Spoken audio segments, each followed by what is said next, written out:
अनुज राही के नेतृत्व में पूर्वांचल को राज्य बनाने और एक देश एक चुनाव के समर्थन में तिरंगा बाइक रैली निकाली गई। काशीवासियों ने सभी राजनीतिक पार्टियों से समर्थन की अपील की।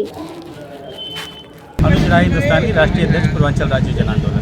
अनुज जी, आज किस तरह का तिरंगा यात्रा आज ये तिरंगा बाइक रैली है पूर्वांचल राज्य गठन पूर्वांचल राज्य जन आंदोलन की। ये हम लोग देश भर में क्रमिक तिरंगा रैलियां निकाल रहे हैं और पहली तिरंगा रैली आज काशी में संत सदानंद कॉन्वेंट स्कूल से प्रारंभ होकर के रविदास घाट पे समाप्त होगी। हमारा विषय है कि जो प्रधानमंत्री जी का एक आह्वान है और एक संकल्प है कि वर्ष 2047 तक भारत विकसित राष्ट्र बने और इस दिशा में प्रयास किए जाए। तो इस दिशा में दो बड़े रोड़े हैं। एक रोड़ा है जो आए दिन भारत में चुनाव होते हैं, करीब करीब हर वर्ष साल में 2 बार विधानसभा चुनाव होते हैं और एक राज्य में 5 चुनाव होते हैं 5 साल में।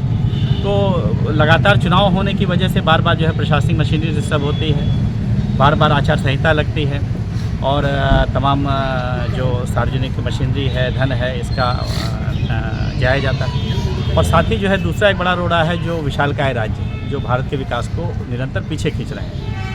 तो ये दोनों रोड़े हटाए बिना अगर हम विकसित भारत की कल्पना कर रहे हैं तो ये साकार नहीं हो सकती। ये दोनों रोड़े अविलंब हटाए जाने चाहिए, तभी हम 2047 तक विकसित भारत प्राप्त कर सकते हैं। तो इन दोनों मांगों को लेकर के कि ये दोनों बिल संसद में पास होने चाहिए। एक देश एक चुनाव बिल केंद्र सरकार द्वारा संसद में प्रस्तुत किया जा चुका है जो संसद के में विचाराधीन है और पूर्वांचल राज्य गठन का बिल अभी सरकार को प्रस्तुत करना है। तो ये दोनों बिल सरकार अविलंब संसद से पारित कराए।